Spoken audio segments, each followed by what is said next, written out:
할렐루야. 오늘 우리에게 선포되는 이 말씀이 우리에게 하나님의 말씀으로 찾아올 수 있기를 축복합니다. 자, 예수님을 배신한 가룟 유다가 죽고 나니까 이제 12제자 중에서 한 사람이 비게 되었습니다. 오늘은 그 빈자리를 채우는 이야기를 함께 나눠보려고 합니다. 사람들이 열심히 모여서 기도하려고 그러는데 작정하고 새 마음을 잡고 시작하려고 하는데 아무래도 자꾸만 그 가룟 유다가 사라진 그 빈자리가 마음에 걸립니다. 이 가룟 유다가 빠지고 난 그 자리는 12제자의 상처예요. 유독 그 자리가 크게 보이는 겁니다. 마치 앞니가 빠진 사람처럼 뭔가 모여서 뭔가 해보려고 할 때마다 그 빠진 자리가 계속 거슬려 보이는 거죠. 그때 베드로가 가룟 유다의 이야기를 떠올리면서 시편 말씀을 인용합니다. 베드로가 인용한 그 시편이 69편과 109편의 말씀이에요. 시편 69편 25절에 그들의 거처가 황폐하게 하시며 그들의 장막에 사는 자가 없게 하소서. 또 109편 8절에서 그의 직분을 타인이 빼앗게 하시며, 이 말씀이 그대로 우리 오늘 사도행전 1장 20절 말씀에 똑같이 인용되었습니다. 이 두 개의 시편 말씀을 통해서 베드로는 확실하게 두 가지 이야기를 하고 있는 거예요. 가룟 유다는 하나님의 심판을 받은 것이다.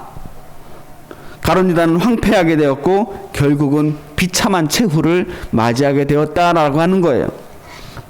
그리고 또 하나, 그의 직분, 가룟 유다의 직분, 예수님의 제자라고 하는 그 직분은 이제 다른 사람에게 넘겨져야 한다라고 하는 것입니다. 이제 12제자의 으뜸가는 제자였던 베드로가 가룟 유다의 배신을 어떻게 받아들였느냐, 굉장히 12제자라고 하는 어떤 완전성에 대해서 큰 손상을 입었다라고 느꼈던 거예요. 사실 이 12명의 제자는 예수님께서 직접 뽑으신 제자들이잖아요. 특별하게 세우신 제자들이었습니다. 예수님께서 딱 제자들을 12명만 뽑았냐? 그렇진 않아요. 성경을 읽어보면 예수님 따르던 사람들이 정말 엄청나게 많거든요. 오병이어의 기적이나 7병이어의 기적이나 그 모인 무리들의 숫자가 몇천 명 단위잖아요. 수천 명씩 모여서 예수님의 말씀을 들었단 말이에요.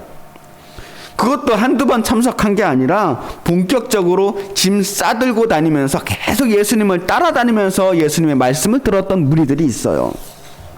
누가복음 10장에 보면 70명의 제자를 임명하셔서 예수님이 가시려고 했던 그 마을마다 미리 2명씩 짝지어서 보낸 장면이 나옵니다.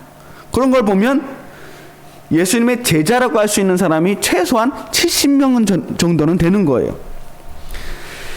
또 지난주에 읽었듯이 예수님 승천하시고 나서 또 여전히 그것을 떠나지 않고 예루살렘을 떠나지 않고 예수님을 기억하면서 기도하며 모였던 그 사람들, 그 무리들의 숫자가 120명이에요. 이 사람들도 어떤 의미에서 예수님의 제자라고 볼 수 있는 거죠. 또 고린도전서 15장을 보면 예수님께서 부활하신 후에 누구누구에게 나타났는지를 설명하시는 장면이 나오는데, 그때 예수님께서 12제자에게 먼저 보이신 후에 그 다음에 500여 형제에게 보였다는 대목이 나와요. 그런 걸 보면 또 500여 명의 무리들이 형제라는 이름으로 예수님을 따르던 또 하나의 어떤 큰 모임이 있었다라고 하는 것을 알 수 있습니다. 그러니까 예수님의 공동체는 딸랑 12명의 공동체가 아니었다는 것은 확실한 거예요. 그러니까 12명의 제자는 그럼 뭘 의미하느냐? 예수님을 따르던 수많은 무리들이 있었고 그 중에서도 더 열심히 사람들이 제법 많이 있었는데 그 많은 제자들 가운데서도 제자 중에 제자, 특별한 제자들, 핵심 제자들 12명을 뽑으셨다라는 것을 알 수 있어요. 자, 낮에는 수많은 사람들에게, 수많은 군중들 앞에서 기적을 보여주시고 말씀을 풀어주시고 온갖 비유의 말씀들을 해주십니다. 그리고 나서 그들이 다 물러난 후에 저녁에 이제 오붓하게 12명의 제자들을 둘레에 앉혀놓고 낮에 했던 말씀들을 더 깊이 설명해 주시기도 하고 어려운 말씀은 풀어주시기도 하고 그런 좀 더 깊이 있는 가르침을 받았던 사람들이 또한 이 12명의 제자라는 것을 알 수 있습니다. 그런데 나름대로 엄청난 자부심을 가지고 있던 이 12명의 제자, 그들이 가지고 있던 그런 프라이드가 가룟 유다 때문에 깨진 거예요. 그럼 또 한 가지 질문을 할 수 있습니다. 왜 예수님은 하필 12명을 뽑았을까? 그 많고 많은 숫자 중에 하필 12일까? 누가복음 22장 말씀에 보면 예수님께서 이렇게 말씀하시는 대목이 나와요. 22장 28절부터 30절까지 말씀입니다.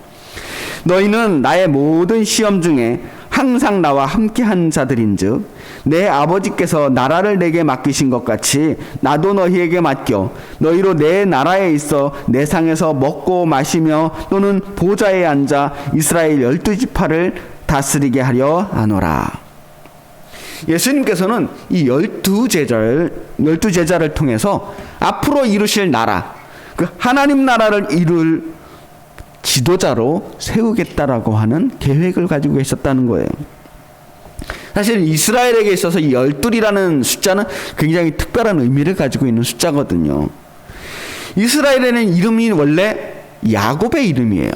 야곱에게 새로 지어주신 이름이 이스라엘이거든요. 그리고 그 야곱의 12아들이 있었습니다. 그 12아들의 이름을 따서 12지파가 생기는 거예요. 그 12명이 12지파의 뿌리가 되는 거죠. 그 12명의 아들들이 계속 자손을 낳아서 결국은 마침내 이스라엘이라고 하는 거대한 민족이 생겨나게 된 거죠. 마찬가지로 예수님께서는 이 12명의 제자를 이 온 땅에 하나님의 뜻이 이루어질 그 하나님 나라의 시작, 이 복음의 시작으로 세우고 싶으셨던 것입니다. 그렇게 특별한 계획을 가지고 부르시고 세워진 사람들이 바로 12제자였어요.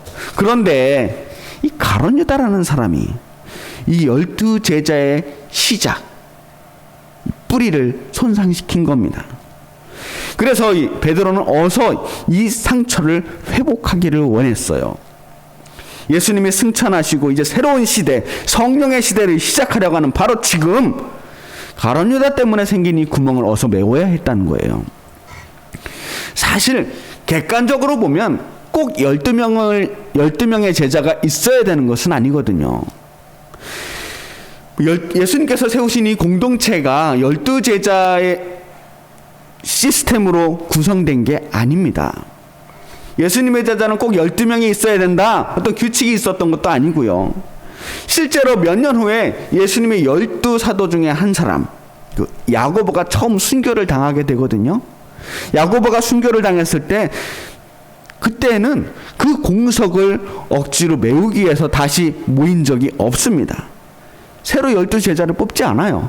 그때부터는 12제자 중에 누가 순교를 당하더라도 그냥 제자가 한 명 죽고 마는 거예요. 그런데 가룟 유다는 달랐어요. 사람들은 그 가룟 유다를 여전히 12제자 가운데 한 사람으로 인정하고 싶지가 않은 거예요. 3년을 함께 지냈지만 그를 12제자 가운데 한 사람의 이름으로 남겨두고 싶지가 않은 겁니다. 물론 가룟 유다도 예수님에게 직접 부르심을 받았고 가르침도 받았지만 가룟 유다가 과연 제자인가? 머리로 알고는 있었지만 과연 가룟 유다를 제자로 할 수 있을까? 가룟 유다는 결국 예수님의 말씀에 반대했고 예수님의 삶에 반대했고 그래서 예수님을 배반한 거예요. 그러니까 가룟 유다를 예수님의 제자로 부를 수가 없는 거죠. 그래서 이 가룟 유다의 직분을 대신할 새로운 제자를 뽑기로 한 겁니다. 자, 베드로는 새로운 제자가 될 후보를 뽑는데 자격 조건을 내걸었어요. 21절 22절 말씀입니다.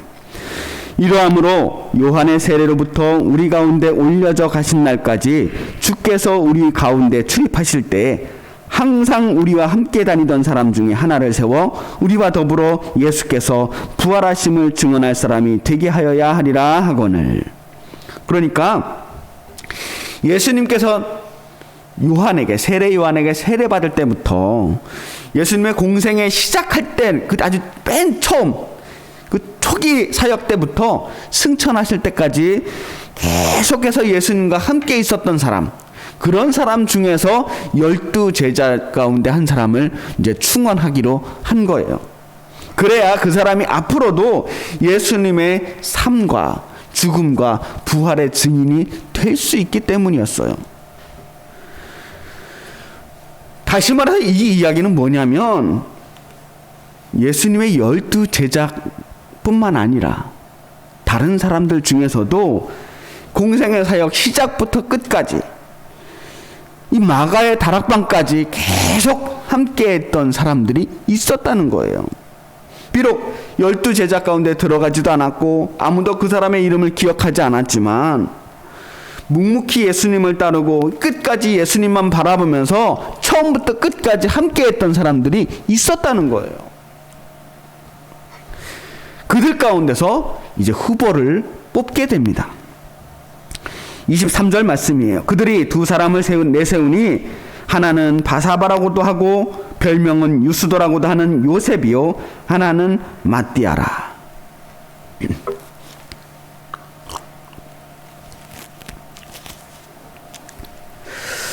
그런 조건에 맞는 사람이 딱 두 사람밖에 없었는지, 아니면 많은 사람들 중에서 사람들에게 추천을 받고 인정을 받은 사람이 두 사람이었는지 우리가 성경 말씀을 통해서는 알 수가 없어요.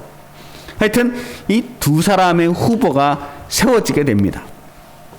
한 사람은 바사바라고도 하고 유스도라고도 하는 요셉이라고 하는 사람입니다.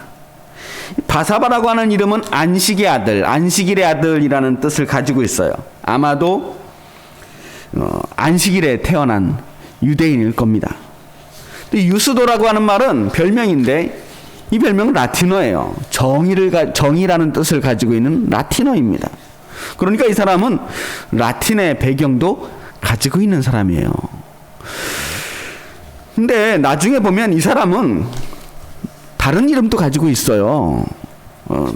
바울 서신서에 보면 종종 등장하게 되는데, 유다라는 이름을 가지고 있기도 하고 예수아라고도 불렸습니다. 요셉, 유다, 예수아, 바사바, 유스도, 정말 여러 가지 이름, 아주 좋은 이름들은 다 가지고 있었던 사람이 이 요셉이라고 하는 사람이에요. 이 사람이 이렇게 여러 가지 별명으로 많이 불렸다는 것은 그만큼 이 사람이 명망이 있고 유명한 사람이고 대단한 사람일 수도 있다라고 하는 생각이 듭니다. 그리고 또 한 사람이 있어요. 또 한 사람은 마띠아라고 하는 사람이에요. 마띠아라는 이름은 원래 마따디아라는 이름인데, 마따디아 이름을 축약해서 부를 때 마띠아라고 부른다고 합니다. 이 이름은 하나님의 선물이란 뜻이에요. 모르긴 몰라도 이 사람 역시 많은 사람들에게 인정받을 만한 사람이었고 후보의 자격을 갖추고 있는 사람이면 틀림없어요. 처음부터 항상 예수님과 함께 동행했던 사람이란 말이에요. 두 사람 중에 한 사람은 뽑아야 됩니다. 근데 누가 더 훌륭한 사람인지 알 수 없어요. 12번째 제자를 뽑을 수 있는 권한을 가진 사람이 없어요. 비록 그게 제자 중에 으뜸 가는 제자 베드로라고 할지라도 제자가 제자를 뽑는 법은 없잖아요. 원래 예수님의 제자들은 전부 다 예수님이 부르신 사람들입니다. 그러니까 임명하신 분, 다른 제자를 임명하신 분도 예수님이었으니까 한 명을 더 보충하는 것도 예수님이 하셔야 될 일이란 말이에요. 그런데 예수님 하늘로 올라가셨고 아직 성령이 임하기 전이니까 예수님을 대신해서 제자를 뽑을 방법이 없는 거예요. 그래서 그들이 임시 방편으로 선택한 것이 이 제비뽑기입니다. 사실 제비뽑기는 이 성경에 굉장히 자주 나오는 전통적인 방법입니다. 구약시대 때부터 하나님이 자신의 뜻을 알리거나 혹은 이스라엘 사람들이 하나님의 뜻을 찾기 위해서 자주 사용하던 방법이었어요. 예루살렘 정복전쟁 때 몰래 죄를 지은 아간을 찾아낼 때 제비를 뽑아서 찾아냅니다. 또 이스라엘 백성들이 가나안 땅에 들어갔을 때 땅을 분배할 때 어떻게 분배하느냐? 제비 뽑아서 분배를 합니다. 성소에서 일할 사람을 누구를 뽑느냐? 누가 성소에서 일하겠느냐? 그 일할 사람을 뽑을 때에도 제비 뽑기를 했어요. 최초로 이스라엘의 왕을 뽑을 때, 그때 그 사울이 뽑혔을 때에도 역시 제비를 뽑아서 사울이 뽑히게 됩니다. 12부족 나와라. 그 부족 중에서 다시 가족 대표들을 뽑고 그 뽑힌 가족을 다 나오게 해서 마지막 뽑힌 사람이 사울이거든요. 나중에 바벨론 포로 생활을 하고 돌아온 백성들이 누가 예루살렘에서 거주할 거냐, 거주지를 뽑을 때에도 제비 뽑기를 해서 뽑게 됩니다. 근데 이번에도 요셉과 마띠아 이 두 사람 중에서 누구를 뽑을 것이냐, 이걸 사람의 힘으로 결정할 수 없기 때문에 하나님의 뜻을 찾기 위해서 제비 뽑기를 한 겁니다. 사실 누가 되더라도 큰 문제는 없어요. 두 명 다 예수님 사역 초창기부터 지금까지 다 함께 했던 사람이었고 묵묵히 자리를 지킬 수 있는 사람입니다. 누가 누구보다 더 낫다고 평가할 수 없었어요. 어쩌면 그랬기 때문에 제비 뽑기를 했는지 몰라요. 사람의 입김이 들어가지 않기 위해서, 사람의 알력이나 어떤 취향을 따르지 않고 하나님 뜻에 맡기자고 하는 그런 의도가 아닐까 생각합니다. 선거라고 하는 것은 서로 내가 상대방보다 더 잘났다고 생각하기 때문에 어쩔 수 없이 다수의 판단에 그것을 맡기는 게 선거잖아요. 제비뽑기는 그런 과정을 하지 않겠다는 겁니다. 그렇다고 그냥 될 대로 되라고 맡기는 게 아니에요. 그냥 운에 맡겨보자 하는 게 아닙니다. 사람의 의지를 개입시키지 않겠다는 의지이고 하나님께 모든 것을 맡기겠다고 하는 뜻이라는 거예요. 그 제자들은 하나님의 주권을 신뢰했어요. 그래서 제비를 뽑기 전에 그들이 주님께 간절하게 기도를 합니다. 기도하는 마음으로 제비를 뽑아요. 24절, 25절, 26절 나머지 과정들에 대해서 이렇게 말합니다. 그들이 기도하여 이르되 뭇사람의 마음을 아시는 주여, 이 두 사람 중에 누가 주님께 택하신 바 되어 봉사와 및 사도의 직무를 대신할 자인지를 보이시옵소서. 유다는 이 직무를 버리고 제 곳으로 갔나이다 하고 제비 뽑아 마띠아를 얻으니 그가 11사도의 수에 들어가니라. 정말 기도하는 마음으로 간절하게 기도를 하고 그리고 제비를 뽑았어요. 그리고 마띠아가 됐습니다. 사람들은 모두 다 그 결과를 받아들여요. 이제 가룟 유다를 대신해서 12번째 제자로 마띠아라고 하는 사람이 뽑히게 된 거예요. 자, 마띠아는 어땠을까요? 마띠아의 기분은 어땠을까? 사실 제비뽑기로 뽑힌 제자입니다. 뽑혔다고 해서 어깨에 힘 들어갈 일이 아니에요. 자랑스러울 일도 아니고 또 떨어진 요셉의 입장에서 보면 떨어졌다고 부끄러울 일도 아닙니다. 뽑히지 않은 요셉이 더 부족해서도 아니고 마띠아가 더 훌륭했다는 뜻도 아닙니다. 하나님 나라에서요, 하나님의 일을 하는 데 있어서 더 큰 역할도 없고 더 작은 역할도 없어요. 서로 다른 역할이 있을 뿐이죠. 서로 다른 임무와 역할은 하나님께서 정하시고 하나님께서 우리에게 주시는 것이지 우리가 상관할 바도 아닙니다. 자, 오늘 이 12번째 제자로 추천되었던 이 두 명의 제자들은 지금까지 늘 항상 묵묵히 자기의 자리를 지켰던 사람들이고 그리고 이후에도 변함없이 그 삶의 태도를 계속했던 사람입니다. 자, 추천되었다가 제비뽑기로 떨어졌던 사람, 이름도 정말로 많았던 요셉이라고 하는 사람은 사실 사도 바울보다 훨씬 더 먼저 12제자가 뽑히던 그 당시에 이미 예수님을 만났고 이미 많은 사람에게 후보로 뽑힐 만큼 인정받았던 사람이었습니다.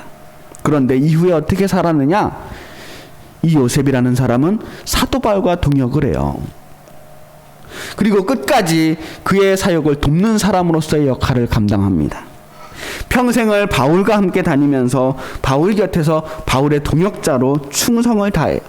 나중에 바울이 옥에 갇혀 있을 때 바울에게 큰 위로가 되었던 사람이 이 요셉이라는 사람이었어요. 비록 12번째 제자가 되지는 않았지만 그의 삶은 이전과 전혀 달라지지 않았습니다.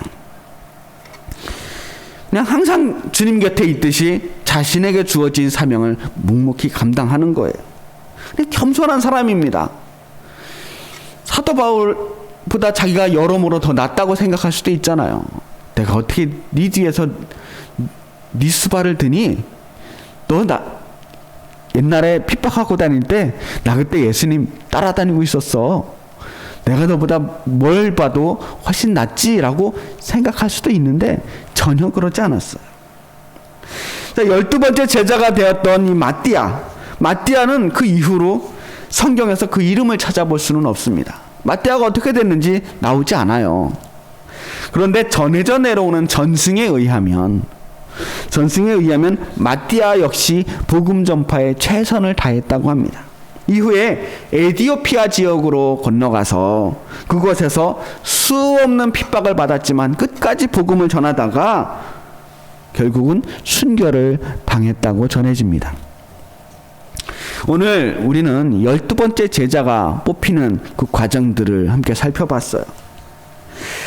사실 12번째 제자가 되는 일은 그렇게 영광스럽지도 않고 그것 때문에 어떤 권리나 혜택이 주어지는 것도 없었습니다. 더군다나 그 자리가 가룟 유다를 대신한 자리라고 하면 더욱 그랬을 거예요. 예수님 팔아먹은 사람 그 자리 대신하러 들어간 거잖아요. 게다가 그 시대가 어떤 시대입니까? 당시만 해도 예수님 제자라고 누가 알아주는 시대가 아니에요. 오히려 핍박과 고난만 기다리고 있던 시대예요. 이 사람들 지금 마가의 다락방에 숨어있는 신세잖아요. 그런데도 불구하고 마띠아는 기꺼이 12번째 제자가 되었습니다. 가룟 유다로 인해 비어진 그 자리, 그 구멍 뚫린 상처를, 채워지지 못한 제자들의 그 공허함을 메워주는 사람이 되는 거예요. 이 마띠아로 인해서 12제자가 다시 온전하게 세워집니다. 그 당시 베드로를 비롯한 다른 제자들에게 있어서 가장 큰 문제가 무엇이었을까? 저는 결핍감이라고 생각합니다. 예수님이 없었어요. 남은 제자들도 지금 온전한 상태가 아닙니다. 그리고 아직 성령이 오시기 전이기 때문에 그 마음속에 자신감도 없었어요. 아직도 사방에는 예수님을 죽였던 그 사람들이 서슬퍼런 눈으로 똑같이 그때와 똑같은 적개심으로 자신들을 바라보고 있어요. 그저 불안한 마음으로 이 다락방에 몰래 숨어있는 형편입니다. 불안하고 불완전한 모습으로 주눅들어 있는 이 제자들의 모습이에요. 마띠아가 그들 사이로 들어갔습니다. 능력을 인정받아서 제자가 된 게 아니에요. 그렇다고 마띠아가 들어가서 이 불완전한 12명의 제자들을 완벽하게 만들어준 것도 아닙니다. 그냥 지금까지 그랬던 것처럼 그저 그 자리에 있을 뿐이에요. 조용히 그들의 빈자리를 채워줍니다. 부끄러움과 상처 사이에 들어가서 이제 그들과 함께 있기로 한 거예요. 저는 제비뽑기에 성공했던 마띠아나 탈락했던 요셉이나 둘 다 똑같은 마음으로 그 자리에 서 있다라고 생각합니다. 아파하고 있는 그 나머지 11명의 제자들 사이에서 그 자리를 채워주면서 괜찮다고, 내가 기꺼이 그 빈자리를 채워주겠다고 나선 사람들이에요. 이 사람 정말 너무나 귀한 사람들 아닙니까? 저는 오늘 이야기를 한 문장으로 요약한다면 가룟 유다로 인해 구멍난 제자들의 빈자리를 채워주는 마띠아, 가룟 유다로 인해 구멍난 제자들의 빈자리를 채워주는 마띠아라고 볼 수 있어요. 과연 제자들은 그것만으로 충분했을까요? 그러진 않았을 겁니다. 뭐 한 명 제자 더 늘어났다고 천군 만마를 얻은 기분으로 그렇게 펄펄 날아다니지는 못했을 거예요. 여전히 갈급한 상태일 겁니다. 그랬기 때문에 그 갈급한 사람들에게 성령이 임하시는 거거든요. 우리의 삶은 언제나 갈급하고 늘 결핍되고 조금 부족합니다. 대부분은 많이 부족하고 만족스러운 것 같이 보이는 사람도 항상 조금은 부족해요. 우리의 삶은 결코 채워질 수 없는 그런 공허함들이 있습니다. 그 채워지지 못하는 그 갈증들, 그 목마름들이 우리를 항상 힘들게 만드는 것 같아요. 그래서 사람들이 서로 채워달라고 아우성입니다. 많은 사람들이 영적으로 갈급한 시대를 이야기합니다. 영적으로만 갈급하겠습니까? 모든 것에 목마른 시대예요. 사랑에 목마르고 칭찬에 목마르고 인정받는 것에 목마르고 따뜻한 말 한마디가 목마르고 믿을 만한 친구 하나가 목마릅니다. 지적하고 비판하고 평가하는 사람들은 많은데 말없이 손잡아주고 안아주고 곁을 지켜주는 사람들이 찾기가 힘들어요. 예수님 우리 곁에 계시니까 외로워하지 마십시오. 성령님께서 우리 안에 계시니 여러분 끝까지 힘을 내십시오. 이런 말들이 사실 우리 삶에서 큰 위로가 되지 않아요. 알아요. 머리로는 아는데 그것만으로 힘들 때가 너무 많은 게 솔직한 우리의 마음입니다. 사실 그래요. 예수님 우리와 함께 하시고 성령님 우리 안에 계신 것과 별개로 우리의 이 인간 삶의 모든 관계들을, 우리의 빈자리들을 다 예수님께만 맡기고 예수님이 알아서 해주십시오. 예수님께서 우리의 모든 것들을 좀 책임져 주십시오라고 그렇게 바라고만 있는 것이 제자의 도리는 아니지 않는가. 주님의 일은 물론 주님께서 하실 겁니다. 예수님 우리 채워주실 거예요. 우리와 함께 하실 겁니다. 그분은 언제나 우리와 함께 하셨고 지금도 우리와 함께 하시며 앞으로도 우리를 채워주실 분이에요. 주님의 일은 주님께 믿고 맡기고 기다리면 됩니다. 그런데 우리도 우리 해야 할 일은 해야 되지 않겠느냐는 거예요. 성령님이 이제 마가의 다락방에서 임하실 것이지만 그것만 기다리는 것이 아니라 성령님이 우리를 채워주실 것만 기대하는 것이 아니라 우리도 누군가 채워줘야 되지 않겠느냐. 마띠아 같은 사람이 서서 내가 당신들을 채워주겠노라고 거기 서 있어야 되지 않겠느냐는 거예요. 우리도 서로의 빈자리를 채워주는 그런 사람이 되어야겠다는 겁니다. 매번 하나님께 나 좀 채워달라고, 나를 좀 제발 이 갈증을 해결해 달라고 말만 그렇게 하지 말고, 늘 부족하다고 목마르다고 불평만 하지 말고 나도 누군가에게 시원한 얼음 냉수 같은 그런 사람이 되어야 되지 않겠느냐는 거예요. 여러분이 듣고 싶었던 그 한마디, 그 따뜻한 말 한마디, 그 격려의 한마디, 나에게 힘을 줄 수 있는 그 여러분이 듣고 싶었던 바로 그 한마디를 여러분이 누군가에게 먼저 건네는 것, 그게 지금 우리에게 필요한 사랑이 아닐까. 내가 그 빈자리를 향해서 먼저 들어가는 것, 그것이 마띠아를 세우신 하나님의 뜻이 아닐까 생각합니다. 그렇게 서로의 상처들을 메워주고 빈자리를 채워주고 온전한 주님의 몸이 되어가는 것, 그것이 하나님께서 우리 교회를 향해서 바라는 모습이라고 믿습니다. 그렇게 하라고 주님께서 교회를 세우신 게 아니겠어요? 그것이 하나님 나라의 참된 모습이 아니겠습니까? 사실 우리 모두 다 조금씩 부족한 사람들입니다. 다 알고 있습니다. 다 알고 있으니까 서로 부족하다고 탓하지 말고 서로 채워주는 사람이 되기를 바랍니다. 그러니 우리 조금만 더 서로 사랑합시다. 조금만 더 따뜻해집시다. 그리고 조금만 더 가까워지는 저와 여러분이 되기를 주님의 이름으로 축복합니다. 다 같이 기도하겠습니다.